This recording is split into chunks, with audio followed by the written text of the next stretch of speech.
So tonight I am going to investigate Gressenhall Farm, and I don't know what it's advertised as online. Actually, I've been a couple of times 5 years ago in the daytime, and it's fantastic. It's huge, but basically it used to be a workhouse in old Victorian England, and it's seen many people live there in years gone by, and it has not been a very nice place to be either back in its day. I mean, when it was a workhouse in the Victorian era, some children that were born there actually lived there for a majority of their childhoods. But the workhouse itself was primarily people who would go there would be paupers, so people who didn't have a home or a roof over their head, or had the means to be able to feed themselves, or people who didn't have access to medical to doctors and things like that, so they would go there and they would get the treatment they needed as well, and in return for their work at the workhouse, working the farm, the lands, and looking after, like doing the laundry and things like that, in return they would get their accommodation for free. And that's how it worked back then. And back in old Victorian England, there were workhouses dotted all over the country, but these workhouses saw so many people in their doors, throughout their doors, and obviously people died there, people were mistreated, they lived under strict conditions, daily routines that they had to adhere to, such as getting up at first light at something like 5 o'clock in the morning, and then having to be in their beds by probably 8 p.m, you know, just as daylight was, as it was dusk going into dark. And they had really strict regimental rules. I do not know the ins and outs, and if I'm even saying it all correctly, but this is how they lived back in that day. So this is going to be a fascinating place to go to and investigate. So, past claims of paranormal activity. People, I believe, from what I can remember, when I tried researching this place about 5 years ago, I did actually speak to the owners, the managers of the place at the time. And from what I can remember, they told me that a few paranormal teams and things had been in to investigate, and some of their guests, you know, who would visit during the daylight hours and that, would feel things. Some people had seen things that they couldn't explain, such as ghostly apparitions walking along. I think one of the staircases was a particular area where a ghostly figure of a lady clad in Victorian era clothes had been seen. I'm pretty sure that was the case. I can't remember. But things, disembodied groans and moans and things have been heard there. Lots of team people who have been there at night time have captured orbs and things on their phones, but as we know, many of those are explicable anyway. However, it's one of those places where it is going to contain residual energy, for sure, of days gone by. I mean, the size of the building itself is actually huge, and the amount of different areas. Now, you imagine if stone, okay, the stone tape theory, if stone indeed can hold the energy, record the energy, the atmosphere, the events of the past within the brick walls of that location, then you can imagine the sort of residual energy that place is going to contain. If walls had ears and they had a mouth to speak back, you can imagine the stories that place would be able to tell. So it's going to be really interesting. So I'm going to crack on. It's feeling a little bit spooky today, actually, in the air. I must admit. It's got that feeling of as Halloween's approaching, you know that feeling you get in the air, you can tell Halloween's coming, it's getting nearer, it's got that spooky feel, it's autumn, and it's got that feeling of like the nights are getting colder, the darker nights are creeping in. It feels a little bit like that, but considering where I'm going, it feels like I'm actually preparing myself to step across into the realm of the paranormal. That's how it feels to me tonight. So I believe when I get there tonight, it is going to feel like, here we go, I'm leaving Earth and I'm stepping into the realm of the paranormal for the night. So let's go and see who we can see and visit and talk to from the other side. It's going to be really quite strange, I believe. We will see. We will see. But do join me for the journey. It's going to be an interesting one, I'm sure. So let's get to it. I need to get my equipment together, get in the car and hit the road, Jack. So see you there.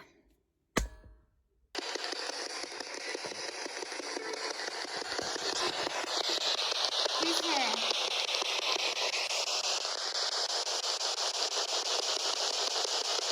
Please do walk through that doorway so I know you're here.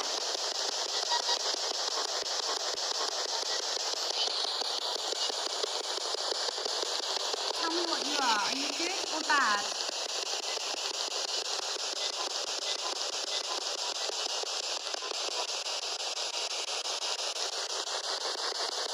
Did everybody die here?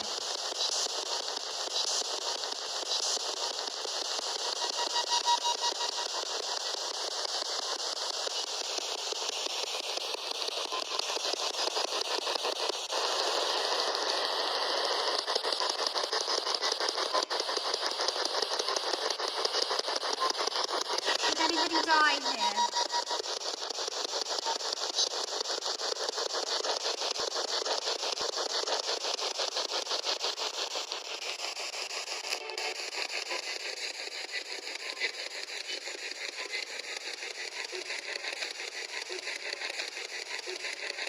We did. Who's we? Have you got a name? Who?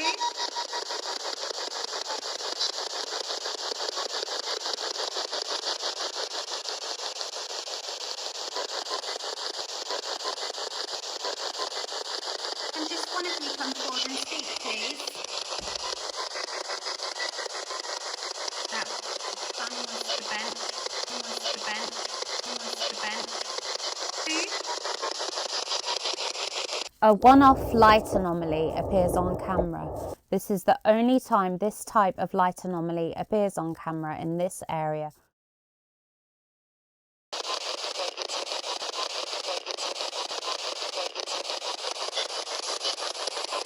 You're going to have to speak louder and clearer than that, please.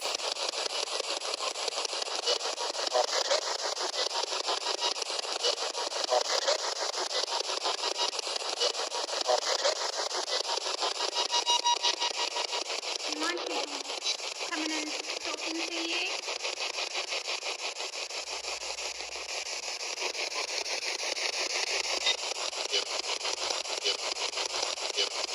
Yes, why?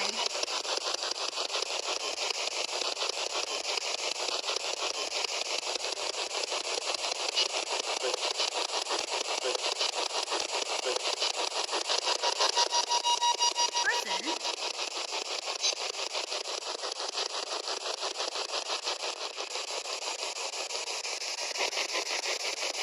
If you go and touch this, like this,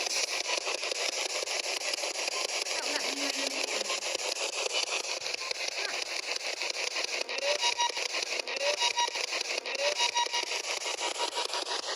No, why? I'm friendly, I'm not going to harm you. There's nothing I can do.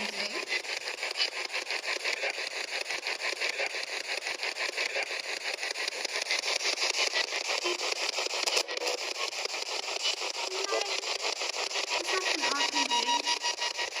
I'm just here to talk to you. Can you slide one of these doors? One of these doors?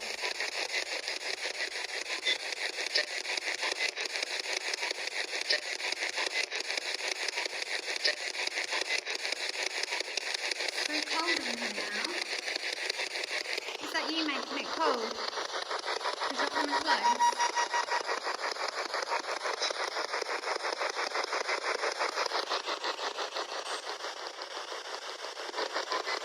How many of you are here?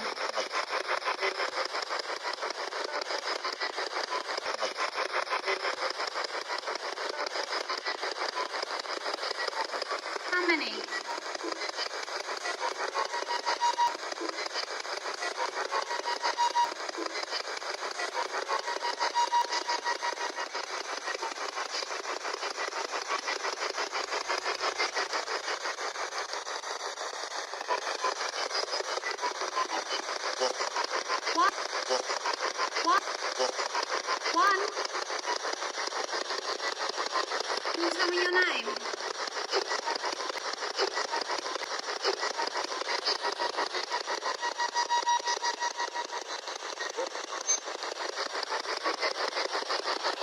Better still, walk through that door just to confirm that it's you I'm talking to.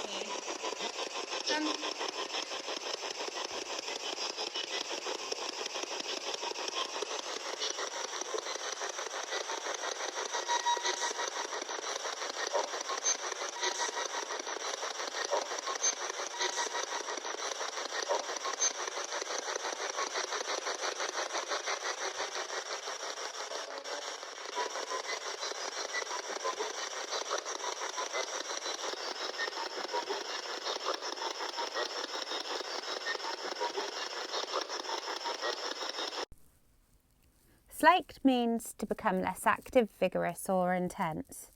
Does this mean that although the spirits had been communicating with me well, they were now ready to become less active and take a break? I'll tell you what.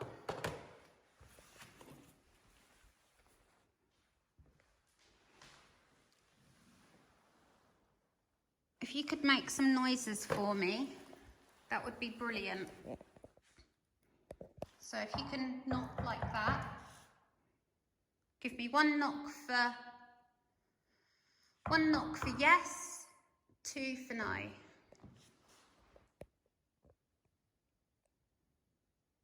Are you near me?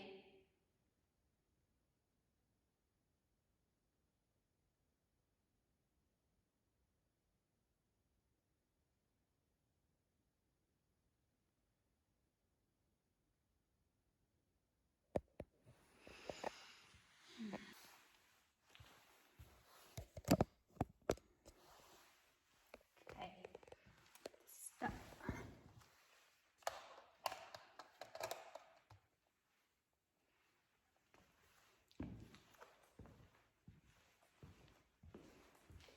You must be used to people coming here and doing this, although I shouldn't imagine many people do actually come here and do this sort of thing.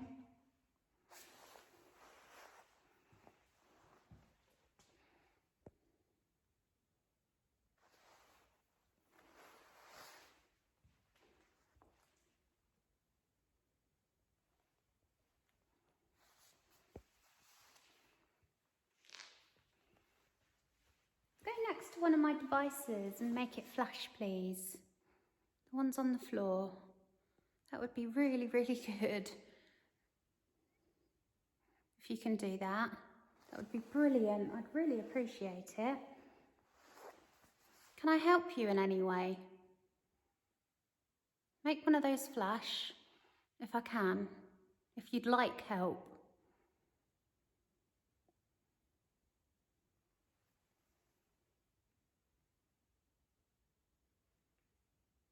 Do you need help?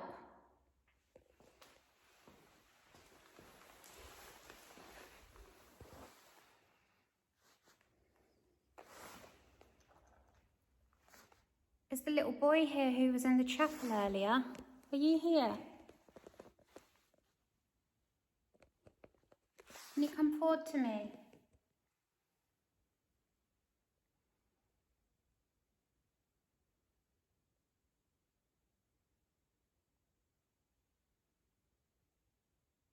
Nothing's going to hurt you.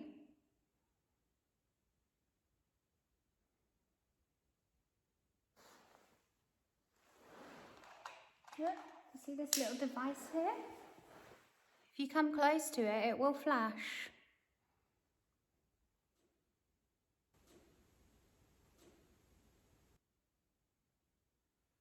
If that's you coming nearer, can you do that tap again?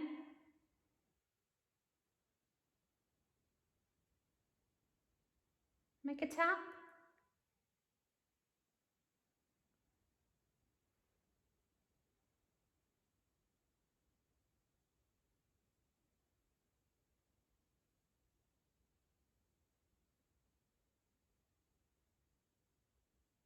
A bang.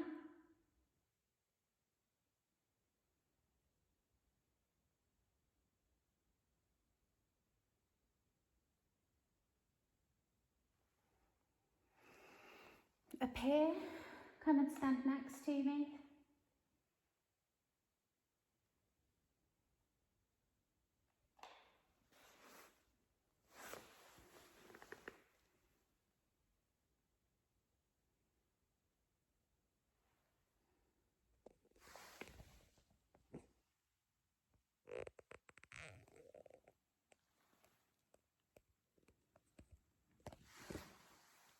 Okay, so this is the laundry room where they would have been worked to the bone. It would have been really hard work working in here. Really hard work for you. I bet you got through a lot of sheets and shirts and clothes and had to repair things.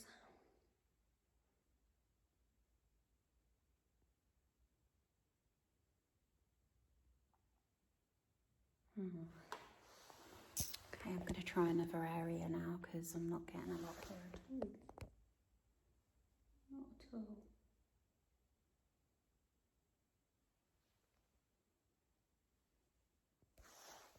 Okay.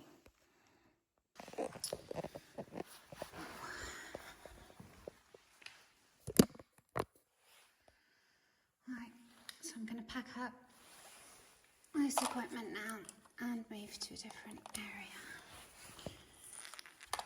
as it doesn't seem to be getting us any results. Doesn't appear to be anyway.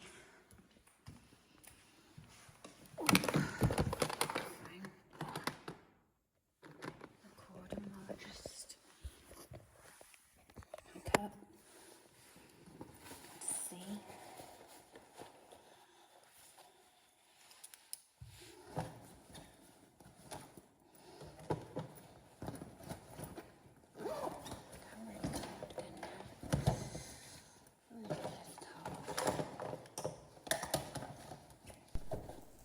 Look closely at this next clip as a figure appears in the torchlight walking behind me. However, this could be debunked as my bag strap or finger or another item getting in the way of the torchlight, creating the illusion of a figure walking past. Even so, it looks quite good, and you can easily see how these things can be faked.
Can you just do something, move something, make something slam, anything? It'd be really good if you could. Turn this light off.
The investigation all alone in the laundry area yielded up some really interesting results. However, in part 2, you'll see me venture off to the little old cottage all alone and capture a full-blown apparition in the doorway.